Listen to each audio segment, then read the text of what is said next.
Yo, it's Big Guafine. You're not tuning in. I told you so. Don't act like I didn't tell you when I see you. And today I got a special guest next to me, Teven fucking Cannon. Yeah. Teven fucking Cannon. Yo, my goodness. Yo, I appreciate you, my guy. Yes, sir. Yes, sir. So, before I get into Teven, because a lot of people who are probably watching this know you to some degree, but I want to understand, Teven Cannon, where does that name come from? I'd say I got my name like back in Ohio. Like I just was always like that fiery kid. Like I was laid back, but I had a crazy temper as a kid. Right. So what? Oh, I set a building on fire. Oh yeah, we're gonna talk about that too. We're talking about, I'm on my Nardwar gang, so I'm saying I know what's going on. So Ohio, Cincinnati, Ohio, right? Cincy, Ohio. Yeah, talk to me about that. What is life in Cincinnati, Ohio like? I mean, Cincinnati, Ohio, nothing like LA. Meaning like when I grew up, you can't just walk down the street type shit. Like I feel like a lot of jack boys was out and like. You was more than likely going to get robbed just walking down the street looking random, you know what I mean? And you can't do that in a lot of places in LA as well. Facts. Depending on who you are, where you are, what color and all that shit, you know what I mean? Fire. Okay, so Cincinnati, Ohio. I mean, Cincy not rich. Like, since a lot of Cincy motherfuckers don't have no cheese compared to LA. It's just a different interval within, money-wise, class, you know what I mean? That's right. But, something I've learned about people who come from a, specific place, you don't know any different. You know what I'm saying? You think this is life. Right. And to be honest, that's a beautiful thing too. You know what I'm saying? I was talking to somebody and yeah, let me tap this, please. I was talking to somebody and we were talking about, I was asking him, man, like you came from a very dangerous area of Los Angeles. Like, did that ever feel out of the ordinary, or did you feel like He's like, bro, this is all I know. This is all my parents know. This is all their parents knew. Like, this is what we know. So, early on, Cincinnati, how would someone describe you if they went to high school with you? Actually, bro, like, I feel like I always had a girlfriend in high school. I always had a girlfriend, and like I know my girlfriend from high school would be like, "That nigga's a dick." So like, I don't know. I don't know. So you were in high school. You were like just like that in the relationship. I was a jock. Like I played a lot of sports. I tried to play damn near every sport ever. And you were was it cross country? Nah, track and field. Track and field. I was a sprinter. That's right. Hell yeah. No, I went the furthest with track, like state. I mean, not state, like let's say regionals. That's right. But I think I finished third or something like that. Yeah. Well, fucking a bunch of more spots. You want to tap this? Who want to tap this? So what happened? So okay, let's go back to high school. So high school, you're the guy in a relationship, but you're also the jock too. You're in sports. You like sports. Yeah. Does music at all come into your life during high school? Yeah, like I felt like in my high school growing up, it was low key either lame as fuck that you was a rapper or cool as hell that you was a rapper. And since I wasn't like one of them kids that just hung out in the neighborhood all damn day, I didn't know all the kids in the neighborhood like that.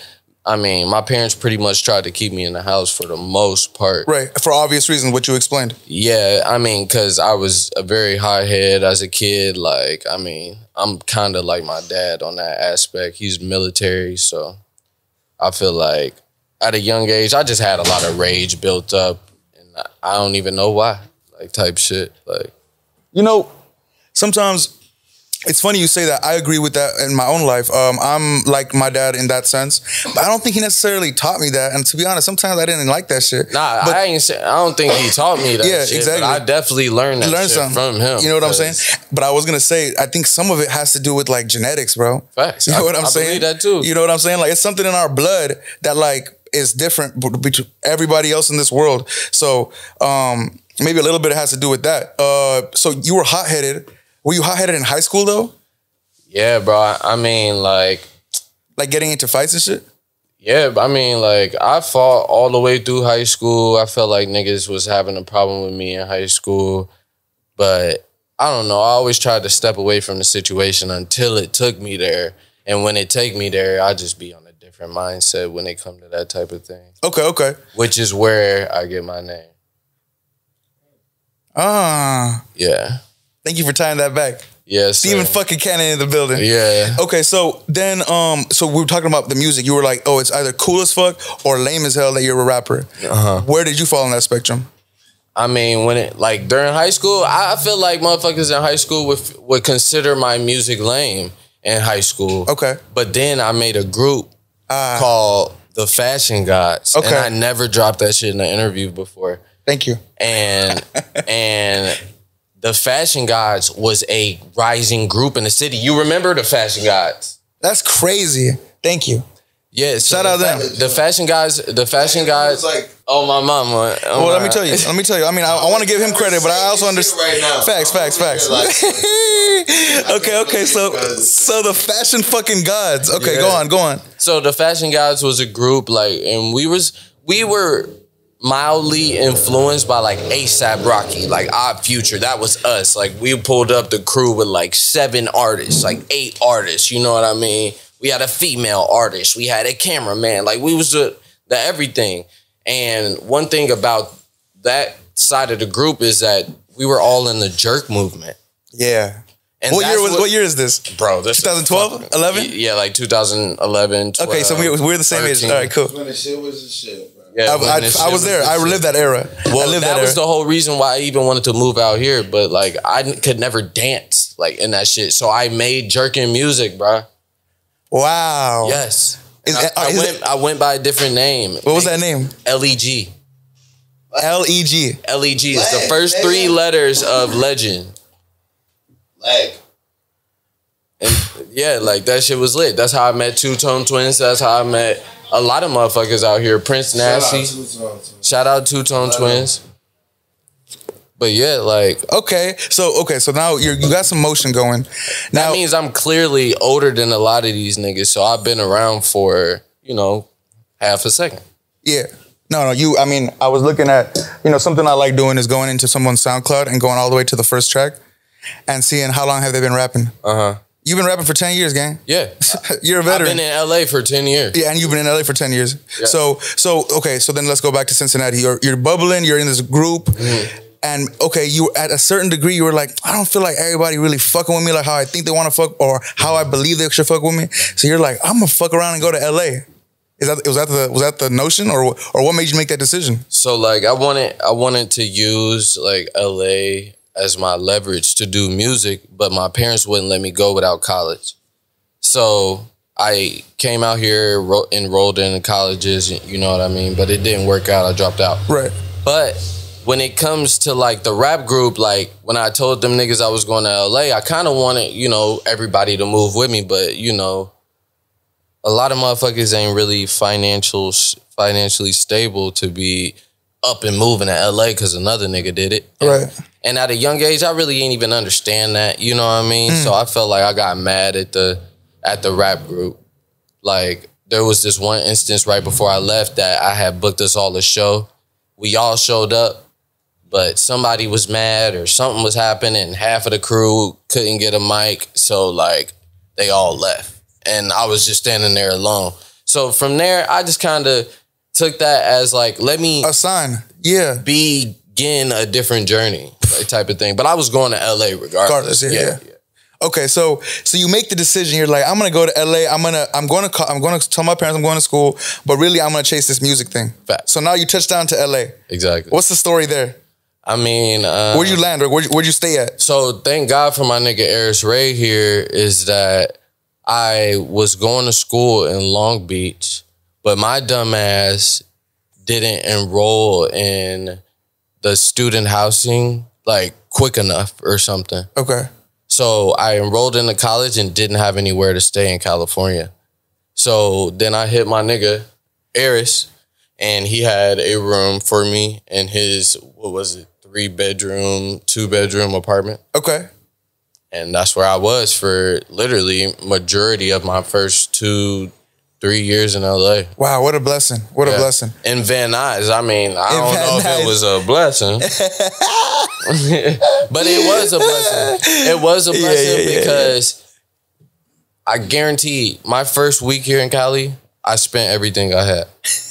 Trying to be fresh. Yeah. Seeing shit I ain't never seen before, you know what I mean? Exactly. But I didn't smoke or I didn't drink either. Okay. I was sober. Okay, interesting. Yeah. So you come to LA.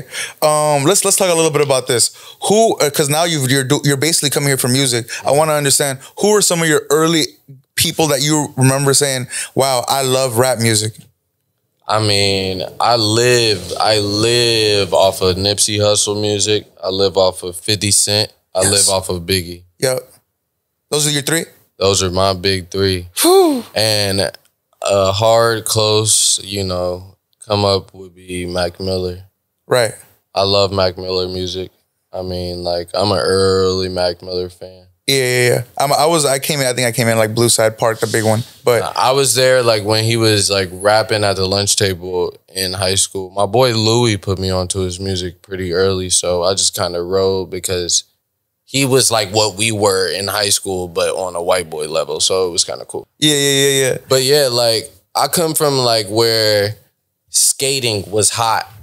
Like the skating rink was hot in my city. Okay. And I was one of them cool niggas at the skating rink, trying to do all the dance moves, you know what I mean? Get the bitches, whatever it may be. Yeah. And like that was my space. And where like Lil Wayne just would go all day at the skating rink. Right. So I was very hip to him. I remember that they said that nigga overdosed on lean when I was in high school. Yeah. And he had like a hospital scare. Yeah. And I'm at the skating rink looking at the news. People were texting me, bro, Lil Wayne. And I'm just so hurt. Like as a kid. Like he had the seizures and all that. Yeah, I know. Crazy. Yeah. You know what? God bless him. But hell yeah. So influential. My goodness. It's insane. I heard he was trying to talk to John Morant too. That shit. Right. I thought that shit was, that was pretty player. So, okay, now let's go back to LA. Now you come to LA, you were enrolled in Long Beach, but you're living out in Van Nuys. You're making that trip, whatever, it doesn't work out, whatever. No car at all. Straight bus. Like, I think it was like 3 or 4 buses. And like, I really give it to my nigga over here. He showed me how to get down there. Damn. Yeah, no cap. Like, I give it to all my homies, bro. Like, when I first got out here, like, I didn't have no family. I didn't have no cousin house to run to, no auntie, no uncle. I literally thugged it out with my niggas. Like, damn. If we was going broke, we all went broke together. If we was going rich, we all getting rich together. No cap. And that's how it went. No cap. No cap. Man. If one of us had a couch to sleep on for the night, guaranteed another nigga's coming with you because that's just how the crew was, you know what I mean? Right. Like we were young, getting it, 18, fucking 21, like still trying to figure it out. You know what I mean? So I want to get into how you figured it out because you come over here, you start dropping music. Now, when do you start feeling like, oh damn, I feel like people are starting to get in tune with what I'm doing? So like the whole, like I used to wake up and be like, how the fuck am I about to make this shit twerk? How am I about to make this music shit twerk? And like, I would sit in school and literally email blogs.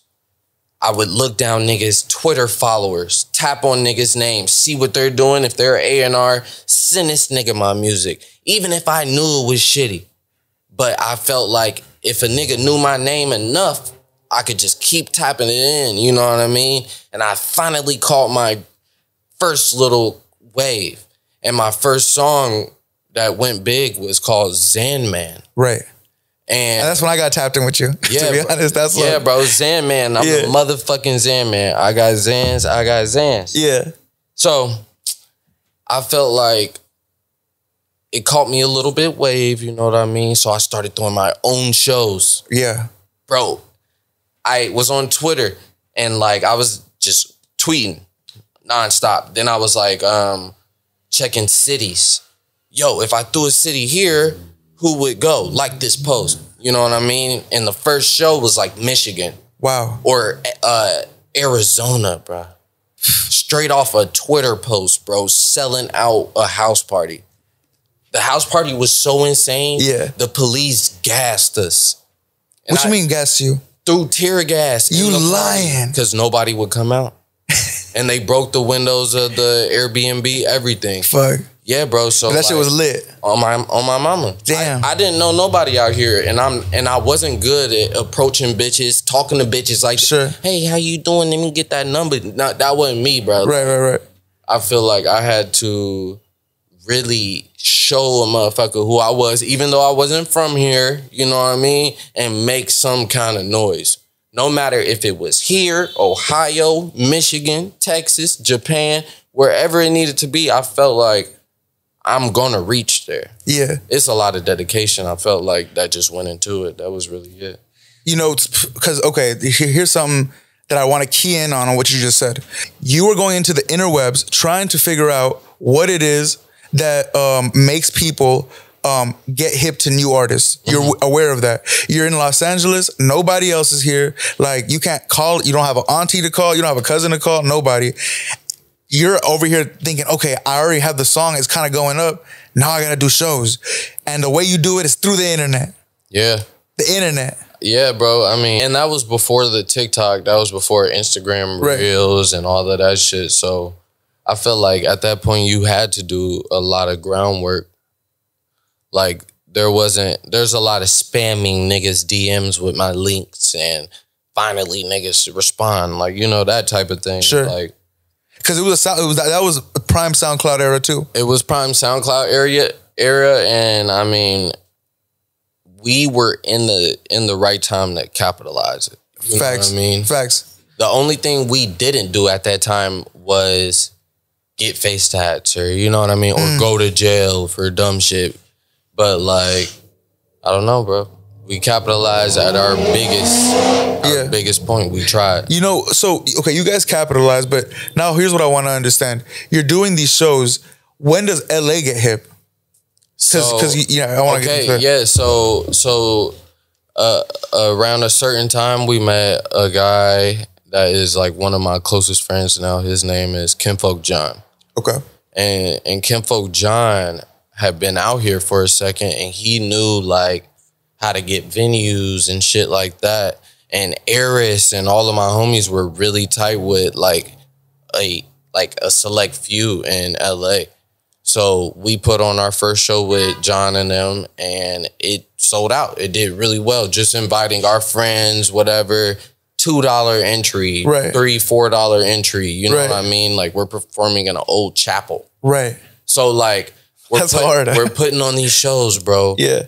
Every week or every month, and the shows get bigger, all because they were called open house. Okay. And actually, shout out to one of my homies that died. His name was No Rules, Gabe. He died just basically living his fucking life. You know what? Long live, and bless his family. Long life and long live. Yeah. Both of them. No, but that's our guy, and that's the beginning of us. It's like crazy that you even ask about it, because that's how we started. Like, it's the hustle and bustle. You know, because I want to because a lot of people who watch this are trying to be artists. Yeah. And the truth of it is, most of the people who are probably watching this want to understand how you did this. So I want them to understand, bro, you couldn't ask nobody for no handout. You had to go hit people up, go out of your comfort zone. You're not the dude who's all up in people's faces. No. I'm the rapper. And I was never one of the niggas to be like, please sign me, you know what I mean? Oh my God, if I had this much more money, I could do this. And I was never hitting up niggas for collabs and shit like that when I was small, because I knew that them niggas didn't want to collab with me. So I felt like if I made enough noise that I'll get to a level to where if I did say something, they would actually have a chance of responding. You know what I mean?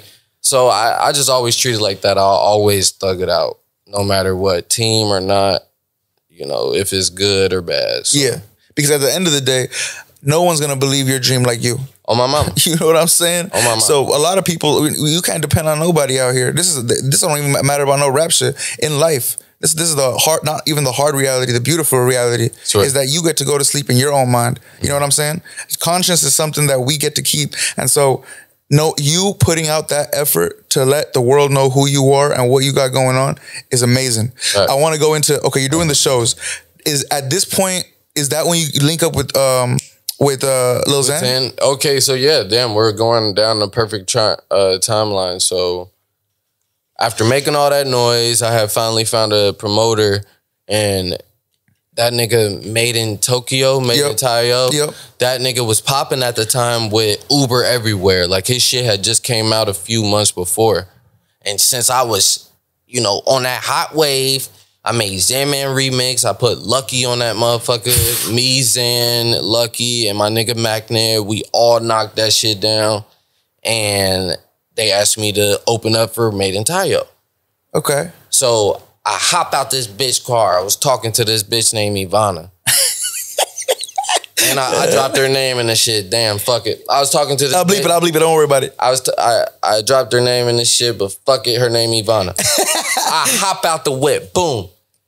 Then right away, and I had never like felt this. He goes, Stephen Cannon, Zan Man, you know what I mean? I go to the front of the line. It's just like, you know, 4 people standing in, waiting to get into the show. Sure. It's fucking Lil Xan. So Xan is just a fan.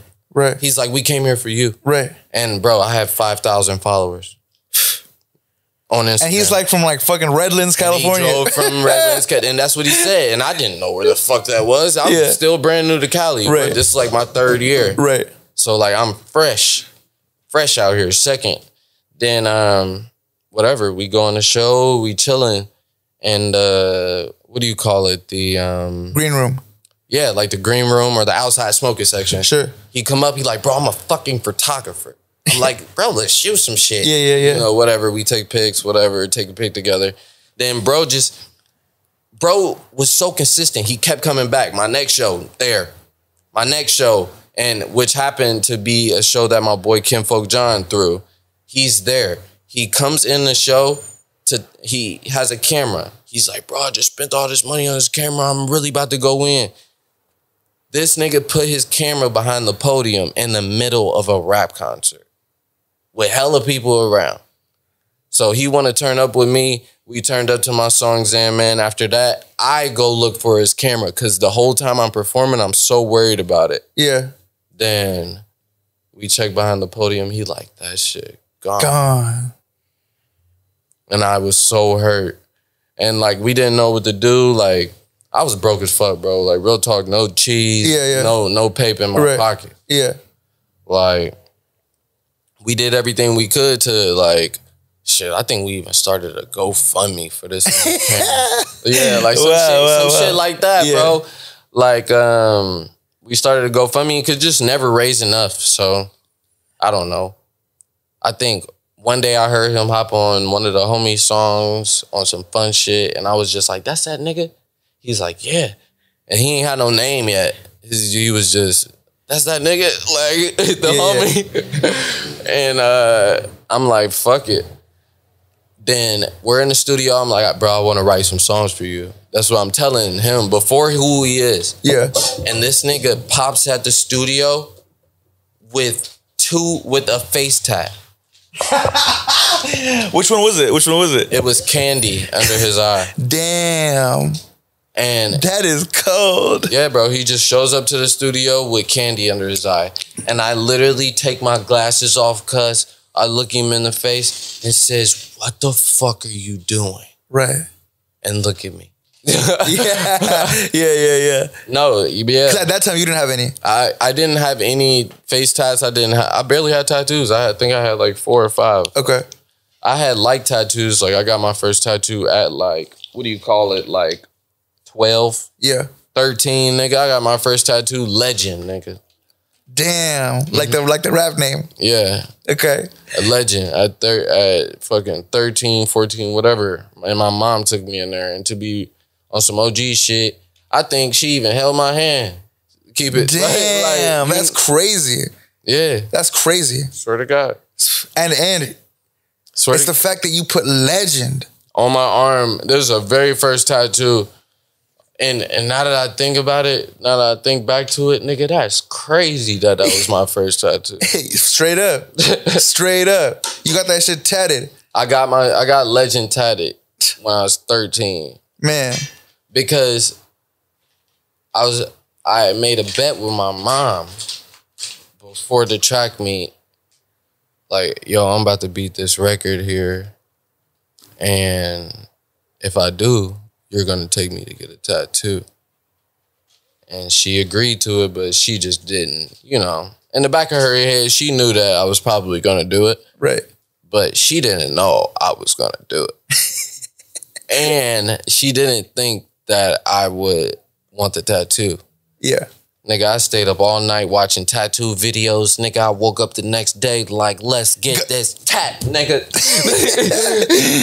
Yeah, you know what? You said, yeah, let's do it. Let's do it. On my mama. Yeah. That's what I did. Yeah, that part. Okay, so, all right, now let's get back into this. So he pops up with this, shout out my boy. He pops out with this fucking face tat. And you're like, what the fuck are you doing? Fair. And then you guys start working on music together. I don't want to. No. Okay. No, we didn't immediately start working on music together. Like, I was so amazed at this nigga's thought process. Like, how do you come up with this shit? And like, he had came up with a song called Leash with some totally other niggas. Like, and he was like, bro, I want to put this out. Bro, some crazy shit, bro. Yeah. I was like, bro, this is fucking impressive. Wow. And I'm just in my head, I'm like, this nigga is a star. Wow. Very early. Yeah. Very early. Because a lot of people, because this is what I do want to talk about. I you know, the story is interesting, and I'm sure you've said it before and whatever. But what I find interesting is people assume that you're dumb as hell and you just walk up and you just become famous. No. Mm-hmm. There's a lot of thought process and creativity that happens that a lot of people look over. When a motherfucker say that right place, right time, that's damn near so accurate. Like 75% of the careers out there are right place, right time. And that's just my opinion, but I just feel like it has to be accurate. Mm-hmm. I don't know. That's the best way I could put it. Facts. I like saying success is when preparation and opportunity intersect. But if the opportunity comes and you weren't ready for it, gang, it's not gonna work for you. And vice versa. You might be working hard as hell every day. You might be the one that's going to the studio crunching it out. It's the dedication, bro. Let's get back into this. So at this time period, you're doing features with people. Yeah. Who was your favorite feature? I asked us to say, if you say somebody, that don't mean anybody else is not. What was your personal one? Like, oh damn, I really like this feature. One feature that I'll never stop replaying ever. Like, I feel like when I'm fucking 97, I'm always gonna play this song. Is me and Larry June, Bitcoin, and that track was so significant because it was produced by one of my best friends.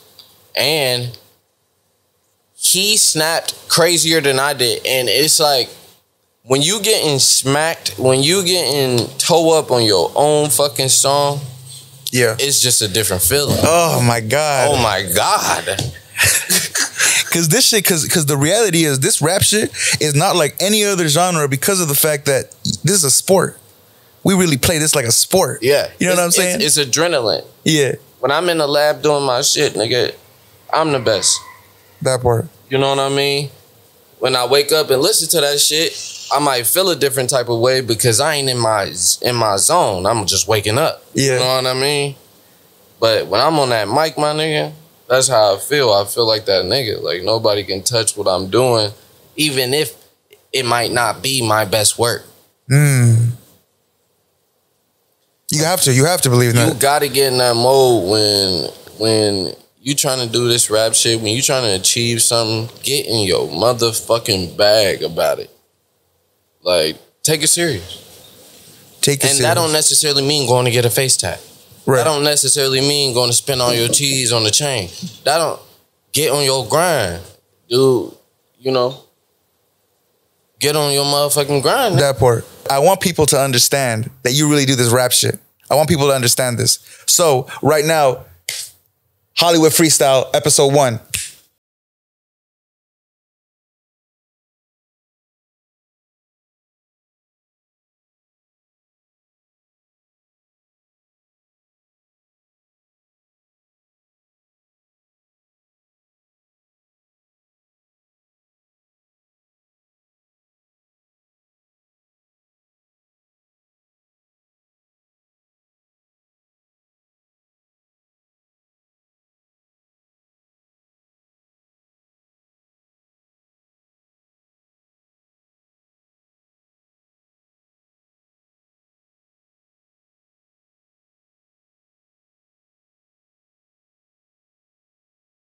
Bro, I watched you do that. I watched you perform that.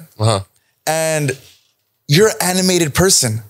Yeah, very. Like, you made it so much easier for me. You know what I'm saying? You're animated in your words. The bars are there. You know what I'm saying? Anybody I've shown this video to prior to this, they're like, yo, the bars are fucking there. What? I'm not gonna lie, bro. That's like, it's so, when Azif called me to do the video with you guys, the Hollywood Freestyle, it's like, I listened back to the song again and I could only think about how fucked up I was. Okay. Yeah, talk to me about that. Like, all right, so like as of today, I'm like 6 months and a day sober. Okay. Off of alcohol. Okay. And I mean, like, I don't do Xanax anymore or anything like that. Like, occasional shroom. Sure. Once a month. Like that type of shit. You know what like, I'm saying? I'm sober dober. Like, I only smoke blunts doing other shit. Like, sure. If I'm with working, this nigga, working, and that's just really it. I hit the bong most of the time. Like, I'm literally sober. When did this, so I know it's 6 months with the alcohol. When did you, or you know what, here's a better question. In the beginning, you told me you came to LA, this is who you were, how you were. What changed between then and now? Like, what was the... Honestly, I remember I was staying in this house in Sun Valley, and my manager at the time, Stack Quo, he called me, and we were doing really big things. Like, Betray had came out. I just worked with Cole Bennett. Right. And we're about to go on tour. Yeah. And I roll over in my bed. I look at the fucking sunshine blazing through these fucking bullshit ass curtains in this tiny ass wooden room me and my dog was staying in. And he said, check your bank account. And that nigga hung up. Bow. You lying. Swear to God. You lying. It was like, I mean, it wasn't like that, but just like that. It was like that. Okay. And the next day, what'd you do? I mean, I don't want to ask you the number, but I know it's a good number. What did you do the next day? That little wooden room that was there, I literally I had a suitcase in there that I always had planned to take with me if I had to just slide. I just took that, left everything. I had recently like cashed in on hella features and went and bought a 4-wheeler. Nice. I left a 4-wheeler there. Said, fuck it. Wow. I left every single thing I owned, swear. Besides like some jerseys and a pair of shoes and my fucking dog. Wow. And I went downtown. He let me live in his high-rise apartment. Right. Until I went on tour. That's right. And then I lived on a tour bus for fucking 3 months, 4 months, or whatever it did. Yeah. When I came back, I had my own place, own whip, everything, bro. It was paid. This shit is crazy. Okay, I bought my dad a car. Player. Oh, player. Bro. And well, it wasn't like I bought them. No, but you put them in one. It's the down payment, but it's a heavy down payment. You know what I mean? You put it. Some G shit. He wanted a Corvette. It wasn't no Toyota, nigga. It was like a Corvette. heavy down payment. Yeah. And my manager was like, don't give any money to your parents. Right. He didn't feel like it was enough to live off of. Okay. And the very first thing I did was give some money to my parents. Player. Yep. Swear to God. Player. Swear to God. Player. So, I want to get into the tour thing too. So, tour life. Mm-hmm. That first tour. Or the one in that era right there. After the video, after the Cole, everything. Yeah. How was that like? I mean, like, You used to do these shows in Arizona, buttfuck Arizona, and now you're doing tours. I mean, like, it was the Total Zanarchy tour, so I was undercard for Sure. my nigga Zan. Okay. And you know, like, a lot of my beginning career, I took the step back so that we can all fuel Zan and push him to go as far as he can. You know? Of course, of course. You know what I mean? So, but at the same time, just not to like, just to feed into what you're saying. The truth of it is, without Lil Zan, gang, I already knew you, and a lot of other people did. Yeah, you had your own. No, like, but even though I found Lil Zan. and that part too, and inspired him in your way, and so when I push my nigga, like I pushed my artist at the time, but it was bullshit. Yeah, that's my nigga. Right. So I took the step back to make sure that he at his shit, that he, you know, got to be at his meetings or at this fucking label meeting or somebody show up to represent us. You know what I mean? Right. Even though what I know was going down is that Zan is blowing up. Right. Not just me. Okay. Or it's Zan's time, you know, to go up. So I understood that. Right. So I took a step back and like, he hit the studio, right? And I fuck bitches, like, you know, like that type of shit. Oh, damn! What a tough life. No, and one thing about Zan that I never would take from him is that he showed love to his niggas. If he was in his chair talking to this interview, he would be like, "Shout out my nigga Steve." For sure. Okay. For sure. Every interview you see him do it, he'd be like, "My nigga Steve." For sure. I might be in a little clip. Yeah. But yeah. That's my nigga. That's how. So okay. Well, going back to the tour, what was your favorite city? I mean, nothing crazy like Vegas. Vegas is fucking insane. But I'm gonna keep it real G. Like, yeah, keep it. Like, we were so turned up day to day, like every night, every show. That part of my life is a fucking blur. Wow. It's a blur. Like, everything just run together. Like, like we might be in motherfucking. You gotta thank you, bro. We might be in motherfucking Wisconsin and be in fucking Michigan the next day. Like, that's really how it was. I mean, bro, every fucking city. I don't know, bro. Right. But Vegas was definitely off the chain. And we always had the biggest penthouses and the fucking hotels. Everything. Yeah. Like, yeah. It's the rap life, bro. Like, do you? So here's a more insightful question. Do you like that life? Hell yeah. Hell yeah, niggas like being around hella bitches and shit. But I mean, there's always a dark side to it. I mean, niggas want to fight. Yeah. Niggas want to beef. It's crazy fans. It's crazy niggas that think you still in they shit. You know what I mean? Like, just whatever it may be. Whoever could cause a problem at a show that they think they could cause a problem, whatever drug that they took. Like, think about our fan base. Though. Right. Like, our fan base is just wild, fucked up as we are, if not crazier. You know what I mean? Nuts. I remember going to one of your shows back. I think, were you ever at a ham show? Bro, I think we done a couple ham shows. Yeah. I think I did an early ham show. No, like an early one. Yeah. Like when it was like grimy. Yeah. Like, I mean, like, they started off pretty grimy. I mean, but that's how you do it. That's the vibe. Yeah. That's the vibe. I'm setting the tone. We definitely did a couple grimy ham shows. Yeah. Man, shout out that ham era. They were doing the ham shows. On Everything's lit. And you know what? He was one of the first people to, like, reach out to us and be like, yo, you guys are fucking dope. And we thought that was so cool because Ham on Everything was the fucking shit. You know what I mean? Yeah. Like, it was fucking lit, but he would keep it G with us. He was like, we're not booking hip-hop acts. Like, hip-hop acts are taxing. Like, you know what I mean? They're trying to charge us an arm and leg, da-da-da. We're trying to throw free events. Like, they were really trying to do some different shit early. Right. I really don't even know what happened, but they had They're still doing shows.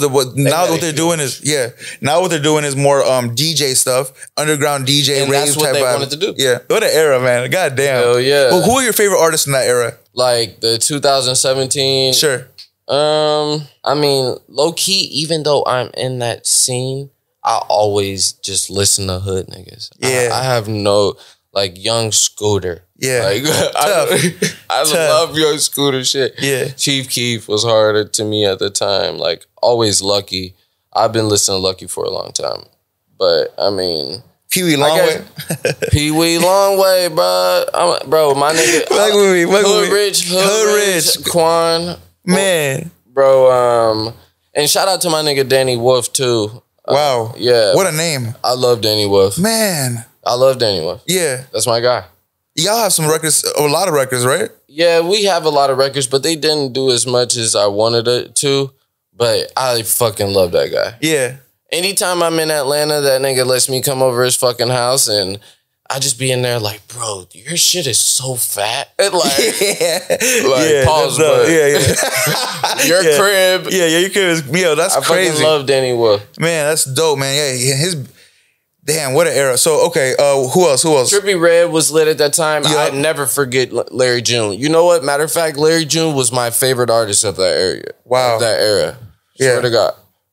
And Post Malone, I remember being in South by Southwest when that nigga was first blowing up and he was wearing like a pink, he was wearing pink and he was wearing an Iverson jersey. Yeah. Father, wow. Playboy Cardi. And Cardi, early Cardi was insane. Insane. You know, I find it very interesting evolution, right? Because, you know, something that I want to key in and as we come to start talking about what's happening today, something that speaks to me about your story is you are like shedding skin and going to the next chapter. Yeah. You left Cincinnati. Don't be picking me out. No, not that. I respect that. I love it, bro. No. I love it because, like, we really walked it down. You know what I mean? Exactly. I fuck with that. But but I'm listening too, bro. And the truth of it is that regardless of these interviews coming out or whatever, I'm learning something. Good. And you shed your skin to come to LA, shed that skin to become this guy, shed that skin to do it for your homie who you believe in. And now you're shedding even that skin past that to get to the point of, yo, now I'm putting out music. I know I can put out good music. Yeah. Now I need the plan. Yeah. I love music. So regardless, that motherfucker get 1,000 plays or 1,000,000 plays, I'm going to drop some music. Hell yeah. And like, I've never said that I would give up, but when I get older, I'm going to give the throne to somebody else. You know what I mean? Sure. Like, I'm going to manage another artist. Sure. Like, I love music. Like, I'm really bleeding music every day. Respect. Like, I wake up and do whatever the fuck I want to do because of music. Yeah. And when I go to work, it's because of music. Like, that's when I get paid, it's because of music. Like, you know what I mean? Yeah. That's just how it is, bro. Hell yeah. So, like, when that preparation comes, if I, like, if I want to do, like, a listening party with 16 to 20 people, and y'all let me know how y'all feeling about Select Few. We dropped the single, and we actually have plans behind it, the video shot. Right. You know what I mean? There's 6, 7 different times of promotion lined up. Right. Interviews. Yes. Whatever it may be. Absolutely. Maybe I'm over here with a YouTube nigga. Maybe I'm over here with a TikTok bitch. You know what I'm saying? You know what I mean? I spell Stephen Cannon with a $ on my S because I'm literally all about the money. Exactly. Like, you'll hear it in every one of my songs. I might drop, nigga, 100K in cash, nigga. Because, nigga, that's what niggas is grinding to get. And you can do that. You can do that too. Any nigga can do that. 100K ain't shit. It's really not. I really need 1 million, but I don't got it. And fair enough, I've never signed to a label to where they would even give me 1 million like that. So sure. It's like, nigga, I'm grinding just like the next nigga. So, but I've seen the top. I've seen the top before. Yeah. Nigga, I've been at dinners where this nigga Jay-Z walked through and fucking rent out the whole restaurant. Shit. Was that New York? No, nigga, it was right in the middle of LA. It was the most random shit in my life. I was having a label meeting. Yeah, at a vegan burger spot in Beverly Hills. Yeah. This nigga Jay-Z walk in and go to a secret door. I'm like, damn, this nigga's cold. Fucking Play it. nigga. Fuck. Fucking Jay-Z, man. Yeah, shout out Jay-Z. Shout out all of them niggas, bro. Yeah. Bro, I done met so many motherfuckers. Who's the most, like to you, most personal one that you were like, wow? Bro, the funny thing about it, I trip over small, like, people, bro. Yeah. Like, I do not trip over big motherfuckers. Like, I mean, like I said, I mean, nigga, I've met fucking Kylie Jenner and Travis Scott together. And I was like, Okay. you know what I mean? So who was yours? Oh, but when I met Doja Cat, I was like, shit. Fucking Doja Cat. Yeah. But who else did I meet that I thought was fucking dope? Fucking Paul Wall. You know, just niggas like that, bro. Player. Like, you know what I mean? Just Yeah. shit like that. I thought it was so cool. I got to talk to Johnny Dang and shit like that. Yeah. Like, I just trip over the small shit. Exactly, Like, exactly. Because when I was a kid, I was looking at that shit like, wow, that shit was cool as fuck. I met the Asian nigga from Fast and Furious. Han? Yeah. Shout out Han. I drank beers with him. I drank beers with Anderson .Paak on a couple occasions at random nightclubs. Yeah. He probably didn't even know it was me. Yeah, shout out Anderson .Paak. Seen that nigga in the airport, all types of shit, bro. Yeah. He's one of those people you see in the airport a lot. No cap. It's kind of Yeah. weird. I was on the same plane with A$AP Rocky and Lamar Odom. They were Just- kicking it together? No. We were just all on a fucking private jet flying back from somewhere. I'm so fucked up, bro. I don't even remember. Right. Not like I'm not fucked up now, but I mean like I was so fucked up then. Like I Yeah. don't even remember. It's all Shit. a blur. Type shit. Like literally different city every day. Like Man, what a life. every time I get off the bus, we're in a different city. Swear to God. Get on that bus, you sleep. Then Yeah. you wake up, different city. Yeah. That's it. Fame. Literally sold out show, nigga. The shows were so crazy and breathtaking, bruh. Before every set, I would go throw up. And Yeah. I had never been like that. And Just like, nervous. nervous as fuck. Yeah. And like not nervous that it wasn't gonna be a lit show. Nervous because it's so many motherfuckers out there. Like if you fuck up, nigga, it's right there. But I never thought about fucking up. It's just, damn, that's a lot of people. Yeah. Waves of people. Waves. And that's the only way I could describe it. Like y'all did festivals and shit too. Bro, I performed for literally 100,000 people. Which where we're at? Shit, Russia? Fuck. Bro, I remember looking. Yo, look, he's It's so he's like, crazy. damn, I should have been there. It's so crazy. I think like it was like one of my first times trying to even like do shrooms or something. Right. So everybody's in Russia be wearing masks and shit. And I'm tripping off the shrooms. And I look out in the fucking crowd and this nigga Zan's about to jump. I'm like, oh shit. But it's just crazy. It looked like he just jumping into like a pit of blue, like black pool. Like it's crazy, bro. Russia was insane. Then we did an excerpt with Diplo, and he definitely had 100,000. Like you look out and people's hands, like you can't even see people's faces. Just blobs. Like yeah. My goodness, and that high energy. Everyone's there they came here for a reason. They want to jump. yeah, bro. It's kind of like Vegas, bro. Like the stage be shaking. Like you really feel every bit of that. It's insane. It's a drug. It's a drug in itself. It is a drug in itself. But like once you get past the whole it's a drug thing, you gotta be that nigga to get there.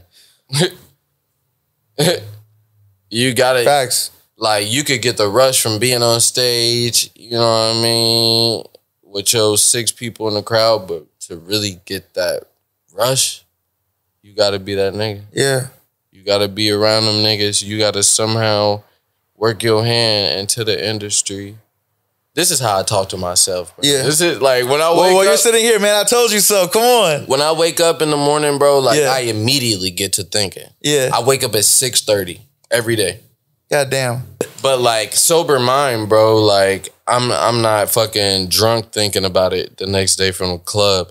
And I kind of figured some shit out. Like once I stopped like mixing my alcohol with the Xan or the alcohol with the shroom, like it just makes or the bean or whatever. Or the bean. I was a huge ecstasy. I'm gonna keep it old fucking G, nigga. I was a huge E head, nigga. Yeah. I was on it, but hard.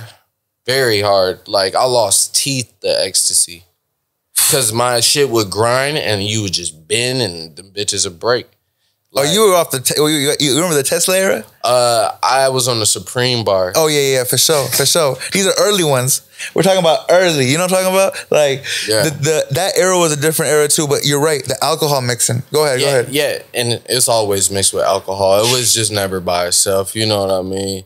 And I got to a point to my life where I go to sleep, wake up, still feeling like, and then fuck it, do some more, you know what I mean? Then it's just rolling over. Now it's really in your system for months and months and months, you know what I mean? So you can still be on that shit, you just running it back. You know what I'm saying? And it rolls over. You know, were you ever into lean like that? Bro, I was one of them kids that was coming out of high school trying to make lean, you know what I mean? Yeah. Hell yeah, I think that was what I very first started with.